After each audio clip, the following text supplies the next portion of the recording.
একতা হোসেন হাসান বলেন আম্মা জান দাও সঠিক বয়ান।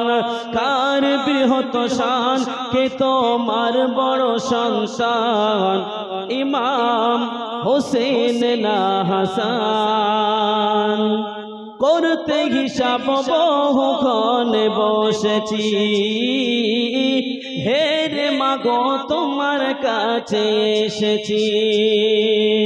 করতে হিসাব বহুক্ষণে বসেছি, হে রে মাগো তোমার কাছে এসেছি। সহি জবাব না পেলে আজ রাখবো না এ জান, আমরা করে দেব প্লান। কার বৃহৎ শান কে তোমার বড় সন্তান, ইমাম হোসেন না হাসান। একতা হোসেন হাসান বলেন আম্মা জান দাও সঠিক বয়ান। কার বৃহৎ শান কে তোমার বড় সন্তান, ইমাম হোসেন না হাসান। মা ফাতেমাকে বলছে, আম্মা জান তুমি যদি সঠিক কথা না বলো তাহলে কিন্তু আমরা আমাদের এই জীবনটা প্ল্যান করে দেবো, আর আমরা বেঁচে থাকবো না। তুমি বলো আমাদের দুই ভাইয়ের মধ্যে কে বড়? যে বড় হবে সে বেঁচে থাকবে, আর যে ছোট হবে সে মারা যাবে। দুই ভাইয়ের মধ্যে এমন একটা ডিসিশন নিয়ে ফেলেছে। তো ফাতেমা রাদিয়াল্লাহু তাআলা আনহা চিন্তা করছে, তাই তো যদি আমি সঠিক কথা বলি একটা ছেলে হয়তো আনন্দ করবে, আর একটা ছেলে হয়তো মারা যেতে পারে। ওই জন্য মা ফাতেমা কি বলল? মা ফাতেমা ভাবে দিলে দিলে সঠিক কথা দেই গো যদি বলে। মা ফাতেমা ভাবে দিলে দিলে সঠিক কথা দেই গো যদি বলে। উল্লাসিত হবে একটি ছেলে, আর একটি যাবে মান্নতের কবলে। অনেকে ভেবে মা ফাতেমা দিল এই বয়ান, শোনো হোসেন হাসান। মা হাওয়ার আওলাদ যত আদমের সন্তান, সমান সমান সমান। একতা হোসেন হাসান বলেন আম্মা জান দাও সঠিক বয়ান। কার বৃহৎ শান কে তোমার বড় সন্তান, ইমাম হোসেন না হাসান। আল্লাহুম্মা সাল্লি আলা।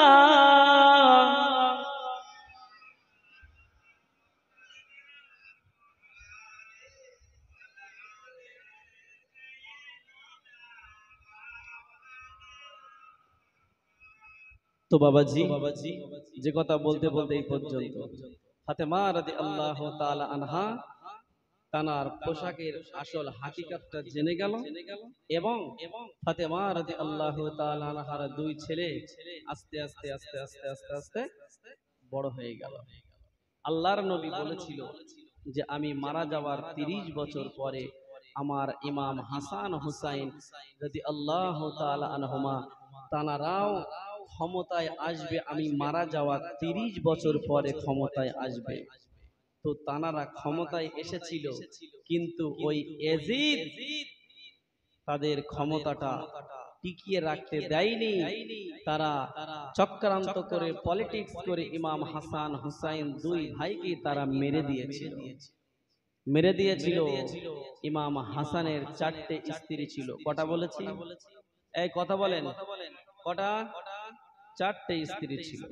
ইমাম হাসান হুসাইন রাদিয়াল্লাহু তাআলা আনহুমার 4টে স্ত্রী ছিল, এবং তিনার 4টে স্ত্রীর ভিতর থেকে ওনার ছোট স্ত্রী সব থেকে সর্বত্র বেশি ভালো করে বানাতে পারতেন। কি বানাতে পারতেন? শরবত ভালো করে বানাতে পারতেন তার ছোট স্ত্রী। হয়তো আমাদের মধ্যে কারোর ধারণা হতে পারে ও ছোট স্ত্রী বলে ওই জন্য ছোট স্ত্রীর হাত দিয়ে শরবত খায়। এরকম কোনো ব্যাপার নয়, এরকম কোনো ব্যাপার নয়। ওনার ছোট স্ত্রী আসলেই প্রকৃতভাবেই শরবতটা ভালো করে বানাতে পারতেন, ওই জন্য ওনার ছোট স্ত্রীর হাত দিয়ে শরবত খেতেন। আর এদিকে আপনার ওই ইয়াজিদ কূটনীতি বুড়িকে পাঠিয়েছিল, তার নাম হচ্ছে মাইমুনা। কি নাম বলেছে? মাইমুনা। ওই মাইমুনা বুড়িকে পাঠিয়েছিল, যাও ইমাম হাসানের স্ত্রীদের সঙ্গে বান্ধবী করে ওদের শরবতে যে কোনো ভাবে বা খাবারের মধ্যে বিষ মিশিয়ে দেবে, বিষ মিশিয়ে দিয়ে শেষ করে দেবে ইমাম হাসানকে। তো সেই মাইমুনা বুড়িকে বলেছিল, তুমি যদি এই কাজটা করতে পারো তোমাকে বিশেষ পুরস্কারে পুরস্কৃত করা হবে। কি দেবে? পুরস্কার দেবে, টাকা পয়সা সোনা গয়না আরো অনেক কিছু দেবে। তো সেই মাইমুনা বুড়ি বলল, ঠিক আছে আমি পারবো, আমি পারবো। যখন এই কথা বলল, মাইমুনা বুড়িকে পাঠিয়ে দিল। ও আমার ভাইজানেরা, ও ছেলেরা, কান খুলে শুনে রেখে দিন, জেনে রেখে দিন। মাইমুনা বুড়িকে যখন পাঠিয়ে দিল ইমাম হাসান রাদিয়াল্লাহু তাআলা আনহুর বাড়িতে, দেখতে পাওয়া গেল বাবা মেয়েরা মেয়েদের সঙ্গে যদি কিছু কথোপকথন করে ফেলে, মেয়েরা মেয়েদের সঙ্গে যদি কিছুক্ষণ কথাবার্তা বলে ফেলে, তারা এমনিতেই তারা যেন বান্ধবী হয়ে যায়। দেখতে পাওয়া গেল বাবা ওই মাইমুনা বুড়ি ইমাম হাসান রাদিয়াল্লাহু তাআলা আনহুর স্ত্রীদের সঙ্গে এসে বান্ধবী করে ফেললো।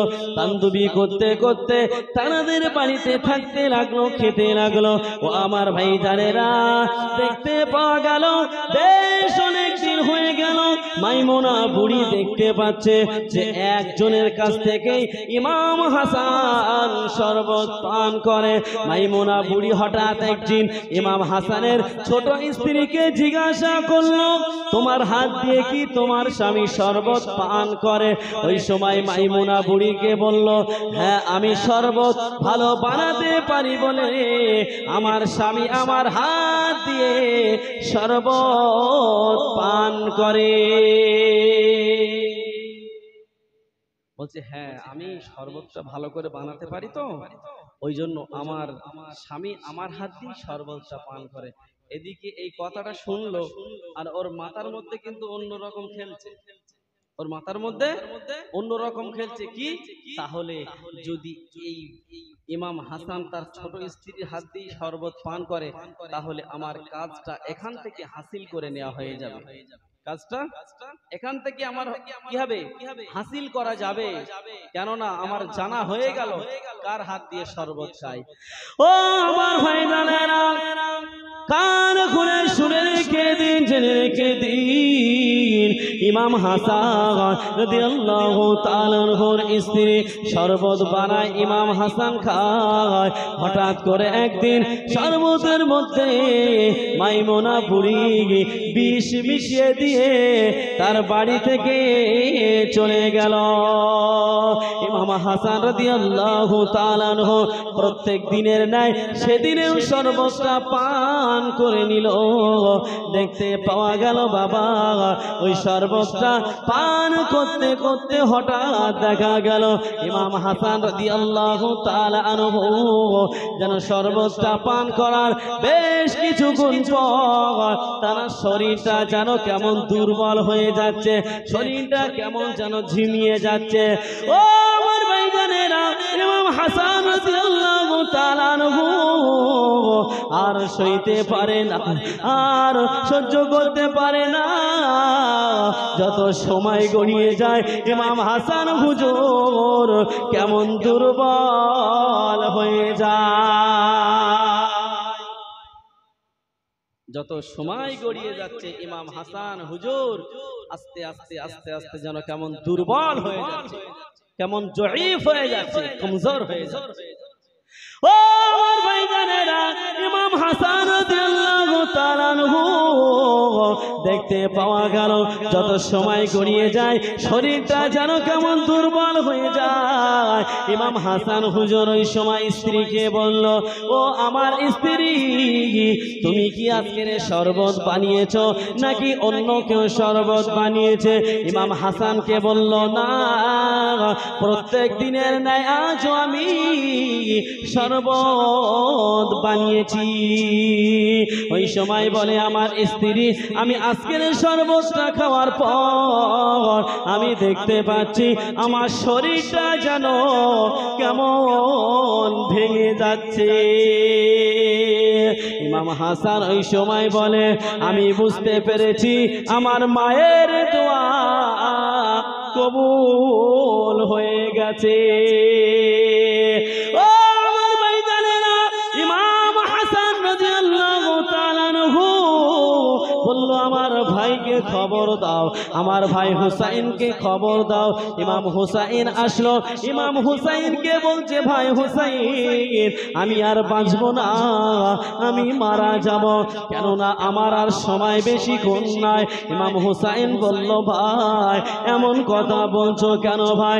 ইমাম হাসান বলছে, ভাই আমার আম্মা জান আমাদের জন্য যে দোয়া করেছিল, আল্লাহর জন্য, আল্লাহ পাকের কাছে আমার নানু ভাইয়ের গুনাহগার উম্মতি দিগকে তাদের নাজাতের জন্য আমাদের দুই ভাইকে আল্লাহর রাস্তায় বিলিয়ে দিয়েছিল, আল্লাহর রাস্তায় কুরবানি করেছিল।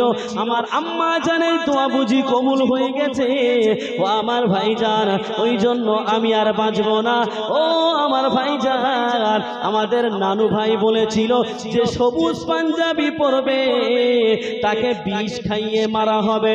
ও আমার ভাইজান, আমি সবুজ পাঞ্জাবি নিয়েছিলাম, আমার মনে হয় বিষ খাইয়ে দিয়েছে, আমি আর বাঁচব না। তবে ভাই হুসাইন, তুমি শুনে রেখে দাও, জেনে রেখে দাও, তুমি যেদিন মারা যাবে সেদিনে তুমি মৃত্যুবরণ করার সময় তুমি শুধু একটা কথা বলবে, নানু ভাই, নানু ভাই, নানু ভাই, নানু ভাই বলে তুমি মৃত্যুটা বরণ করে নেবে। বলুন সুবহানাল্লাহ। ইমাম হাসান বলছে, ভাই আমার আম্মা জানের দোয়া আজ মনে হয় কবুল হয়ে গেছে, আমার আম্মা জানের দোয়া কবুল হয়ে গেছে, আমি আর বাঁচব না। ইমাম হাসান রাদিয়াল্লাহু তাআলা আনহু তিনি বেশ কিছু সময় গড়ানোর পর আস্তে আস্তে আস্তে আস্তে ইমাম হাসান হুজুর ইন্তেকাল করলো। ইন্না লিল্লাহি ওয়া ইন্না ইলাইহি রাজিউন। ও আমার ভাইজানেরা, ইমাম হাসান হুজুর ইন্তেকাল করলো। মাইমুনা বুড়ি সেখানে চলে গেল, এজিদের কাছে চলে গেল, এজিদের কানে গোয়েন্দা মারফত খবর চলে গেল ইমাম হাসান খতম হয়ে গিয়েছে।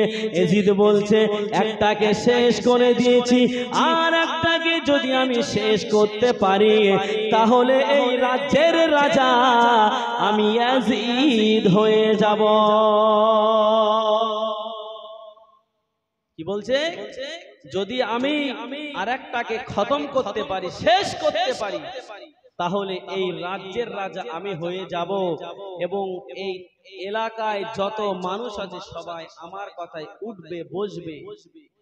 এখন তো আমার কথায় সব চলে, বসে, ওঠে, কিন্তু ইমাম হুসাইন যতদিন থাকবে, এই নবীর বংশধর যতদিন থাকবে, 100% মানুষ আমাকে মানবে না। মানবে, আবার অনেকেই মানবে না, কেউ মানবে, কেউ মানবে না, কিছু মানবে, কিছু মানবে না। কিন্তু এই নবীর বংশটা যদি আমি শেষ করে দিতে পারি, ইমাম হুসাইনকে যদি মেরে দিতে পারি, তাহলে কি হবে? সব মানুষ আমাকে নেতা বলে মেনে নেবে, এবং আমি যা বলবো আমার কথায় তাই হবে।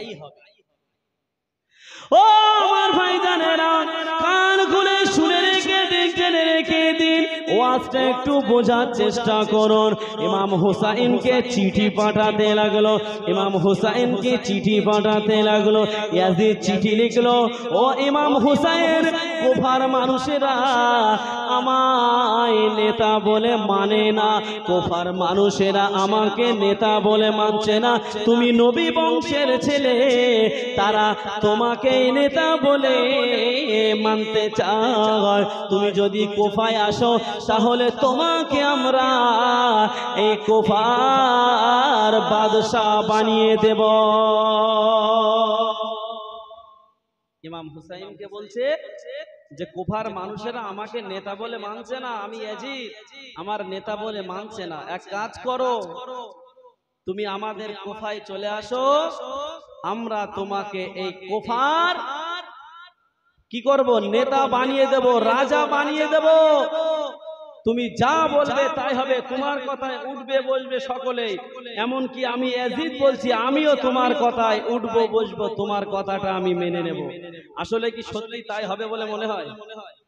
হ্যাঁ, এদিকে তো মাইমুনা বুড়িকে পাঠিয়ে তো ইমাম হাসানকে তো শেষ করে দিল। তো দেখা গেল সেই ইয়াজিদ যখন চিঠি লিখলো, এক এক করে চিঠি লিখতে লিখতে লিখতে লিখতে চিঠি লিখতে লিখতে প্রায় 40,000 চিঠি লিখে ফেললো। কতটা বলেছি? 40,000। মানে চিঠি লিখেই যায় যে তুমি আসো, তুমি আসছো না কেন। এবার ইমাম হাসান মারা যাওয়ার সঙ্গে সঙ্গেই যে চিঠি লিখেছে তা নয়, বেশ অনেকদিন হয়ে গেছে, তারপরে চিঠি লিখেছে। জানে যে এক্ষুনি যদি গরমে গরমে চিঠিটা লিখি তাহলে হয়তো ইমাম হুসাইন আমার বুঝতে পারবে যে ও চক্রান্ত করে আমাকে নিয়ে যাওয়ার চেষ্টা করছে। ওই জন্য ইয়াজিদ বেশ কয়েক মাস গড়িয়ে যাওয়ার পর সে বুদ্ধি করে আস্তে আস্তে আস্তে আস্তে একের পর এক একের পর এক চিঠি লিখতে লাগলো। দেখা গেল সেই চিঠির ডাকে সাড়া তো ইমাম হুসাইন দিল না। এইবারে যখন 40,000 চিঠি এসেছে তখন একটা মানুষের অন্তরে দেখা দেবে না, দেবে না। তো এখন ইমাম হুসাইন বলছে ঠিক আছে, যতক্ষণ এত চিঠি পাঠিয়েছে তাহলে আমি যাব। তো ইমাম হুসাইন যে যাবে, তো ইমাম হুসাইনেরও তো ভক্ত আছে, আছে না নাই? মদিনায় আছে তো আছে। এখন ইমাম হুসাইনের ভক্তরা বলছে যে না, তোমাকে আমরা যেতে দেব না, কারণ তোমার ভাই হাসানকে ওই ইয়াজিদ চক্রান্ত করে পলিটিক্স করে তোমার ভাইকে মেরে দিয়েছে, সুতরাং সে যে তোমাকে মেরে দেবে না এর কোনো গ্যারান্টি নাই, এর কোনো গ্যারান্টি নাই। তো ইমাম হুসাইন রাদিয়াল্লাহু তাআলা আনহুর পক্ষ থেকে তানার চাচাতো ভাই মুসলিম বিন আকিল সে বলল, ভাই হুসাইন তোমাকে যেতে হবে না, আমি তোমার চাচাতো ভাই বলছি, আমি মুসলিম বিন আকিল, আমি যাব সেই কুফায়, গিয়ে দেখব যে কুফার মানুষেরা কেমন নেতা হিসাবে মানতে চাইছে। যদি গিয়ে দেখি রেজাল্ট ভালো তাহলে আমি চিঠি লিখব, আমি চিঠি লেখার পর তুমি চলে আসবে। আমি চিঠি লিখা মানে মনে করবে যে আমার ভাই মুসলিম বিন আকিল আমার সঙ্গে দু নম্বরই করবে না, আমার ভাই মুসলিম বিন আকিল আমার সঙ্গে চিটিংবাজি করবে না, গাদ্দারি করবে না। আমার ভাই মুসলিম বিন আকিলের চিঠি পাওয়া মাত্রই আমি হুসাইন চলে যাব। ইমাম হুসাইনকে এই কথা বলে মুসলিম বিন আকিল এবারে বলল, ঠিক আছে তোমার পক্ষ থেকে আমি যাব। তো যখন ইমাম হুসাইনের পক্ষ থেকে ইমাম হুসাইনের চাচাতো ভাই মুসলিম বিন আকিল যাওয়ার জন্য রাজি হলো, দেখা গেল ওই মুসলিম বিন আকিলের দুটো বাচ্চা ছিল। কটা বাচ্চা ছিল? দুটো। কি ছিল? পুত্র সন্তান ছিল। তো সেই দুটো বাচ্চা মুসলিম বিন আকিলের স্ত্রী ছিল না, মারা গিয়েছে। ওনার ওয়াজগুলো ভালো করে বোঝার চেষ্টা করবেন। দেখেন এই ওয়াজগুলো কিন্তু একটা কিতাবের মধ্যে আপনি পাবেন না। এই যে আপনাদের বলছি শুনতে ভালো লাগছে, কিন্তু এক সঙ্গে এইভাবে এক জায়গায় আপনি পাবেন না। বিভিন্ন জায়গা থেকে কালেকশন করে তারপরে মানুষের সম্মুখে উপস্থাপন করতে হয়। ওই জন্য কথাগুলো যেগুলো বলছে একটু মন দিয়ে শুনবেন, আর এই কথাগুলো শুনে বাস্তবে একটু রূপ দেবেন। কি রূপ দেবেন? এই কথাগুলো শুনে ইমাম হাসান হুসাইন যেমন করে এই ইসলাম ধর্মটা প্রতিষ্ঠিত করার জন্য নিজেদের জীবনটাকে কুরবানি করে দিয়েছে আল্লাহর রাস্তায়, ঠিক এমন ভাবে আমরা কুরবানিও না করতে পারলে আমরা আমাদের জীবনটা দিয়ে অন্তত ইসলামটাকে সাপোর্ট করব। করব না করব না? করব তো নাকি ইনশাআল্লাহ? ওই দেখি কে কে করব না, একটু হাত উঁচু করেন তো। আরে করব না বলেছি। আচ্ছা কে কে করবো একটু হাত উঁচু করেন দেখি, একটু তাকবীর দেন দেখি। মাশাআল্লাহ, নারায়ে তাকবীর। পুরো ভরে গিয়েছে কিন্তু প্যান্ডেল একদম প্যাকড আপ। একটু জোরে তাকবীর দেন বাবা, এতটা মানুষ যদি তাকবীর দেন মনে হয় এই আপনাদের এই সিংহাসনটা পর্যন্ত কেঁপে যাবে। একটু জোরে ঝেড়ে মারেন দেখি, নারায়ে তাকবীর। মাশাআল্লাহ, নারায়ে তাকবীর, নারায়ে তাকবীর, নারায়ে তাকবীর। মাশাআল্লাহ, এইভাবে আওয়াজটা থাকবে তো ইনশাআল্লাহ? আপনাদের এখানে আমি স্টেজে উঠেছি, আমাকে বলে দিয়েছে হুজুর 3 ঘন্টা ওয়াজ করতে হবে। ক ঘন্টা? আমাকে টাইম দিয়েছে 3 ঘন্টা। তাহলে আমি আপনাদের সম্মুখে যে 3 ঘন্টা ওয়াজ করব, আর আপনারাও যদি এইভাবেই যদি মোটামুটি বুলেটের মতন আওয়াজ করতে পারেন, আমিও ইনশাআল্লাহ আপনাদের সঙ্গে চালিয়ে যাব, কোনো অসুবিধা নেই ইনশাআল্লাহ। আমার জন্য একটু দোয়া করবে। তো চলুন যে কথা বলছিলাম, ইমাম হুসাইনের পক্ষ থেকে মুসলিম বিন আকিল চলে গেল কুফায় ওনার 2 ছেলেকে নিয়ে। মুসলিম বিন আকিল গুটি গুটি পায় এবার কুফার দিকে রওনা দিতে লাগলো। ও আমার ভাইজানেরা, ও সোনার মানিকেরা, একটু কান খুলে শুনে রেখে দিন, জেনে রেখে দিন। মুসলিম বিন আকিল এবার গুটি গুটি গুটি গুটি পায় কুফার দিকে রওনা দিল। দেখতে পাগেছে মুসলিম বিন আকিল যখন কুফার দিকে রওনা দিল, কুফায় চলে গেল। মুসলিম বিন আকিল কুফায় পৌঁছে গিয়ে এমন করে ইমাম হুসাইনের পক্ষ থেকে মানুষের কাছে দাওয়াত দিতে লাগলো। দেখতে পাওয়া গেল সত্যিকারের কুফার মানুষেরা মুসলিম বিন আকিলকে নেতা বলে মানতে লাগলো। দেখতে পাওয়া গেল মুসলিম বিন আকিলকে যখন নেতা বলে মানতে লাগলো, মুসলিম বিন আকিলের কথাটা মেনে নিতে লাগলো। দলে দলে দলে দলে মানুষ, দলে দলে দলে দলে মানুষ ইমাম হুসাইনের দলে নাম লিখিয়ে দেয়। দেখতে পাওয়া গেল বাবা, ইমাম হুসাইনের দলে যখন নাম লিখিয়ে দেয়, মুসলিম বিন আকিল চিঠি লিখলো, ও ভাই হুসাইন, কুফার খবর ভালো, তুমি চলে আসো এখানে, আমাকে নেতা বলে মেনে নিয়েছে। ইমাম হুসাইনের কাছে চিঠি লিখে দিল। মুসলিম বিন আকিল চিঠি লেখার পর ইমাম হুসাইনের কাছে চিঠি পৌঁছে গেল। এদিকে মুসলিম বিন আকিল দেখতে পাওয়া গেল বাবা, যখন দাওয়াত দিতে লাগে এজিদ তো আর সহ্য করতে পারে না, এজিদ সহ্য করতে পারে না। বেশ অনেক দিন হয়ে গেল এজিদ দেখছে এমন ভাবে যদি মানুষ হুসাইনের দলে নাম লেখায় আমার গদি থাকবে না, আমার গদি থাকবে না, আমার নেতা বলে মানবে না। তো ইয়াজিদ এখন ওই কুফার গভর্নর ওবায়দুল্লাহ বিন জিয়াদ, ওবায়দুল্লাহ বিন জিয়াদকে বলল, দেখো তো দেখি যে আমার এই এলাকায় এসে কে হুসাইনের পক্ষ থেকে প্রচার করছে, হুসাইনের দলে নাম লেখাচ্ছে, তাকে একটু ধরো তো দেখি, তাকে একটু ধরো, আমি একটু দেখতে চাই যে কে সেই ব্যক্তিটা যে আমার দল থেকে নামটা কেটে কেটে কেটে কেটে হুসাইনের দলে নাম লেখাচ্ছে। কুফার গভর্নর ওবায়দুল্লাহ বিন জিয়াদ দেখা গেল খবর নিতে লাগলো। খবর নিতে নিতে নিতে নিতে দেখা গেল হ্যাঁ, যে হুসাইনের দলে নাম লেখানোর জন্য মদিনা থেকে এসেছেন হুসাইনের চাচাতো ভাই মুসলিম বিন আকিল। কে এসেছে? মুসলিম বিন আকিল এসেছে, আর সে এখানে এসে প্রচার করছে। তার প্রচার শুনে মানুষেরা তারা একে একে একে একে হুসাইনের দলে নাম লিখাচ্ছে। ও আমার ভাইজানেরা, ও সোনার মানিকেরা, একটু শুনে রেখে দিন, জেনে রেখে দিন।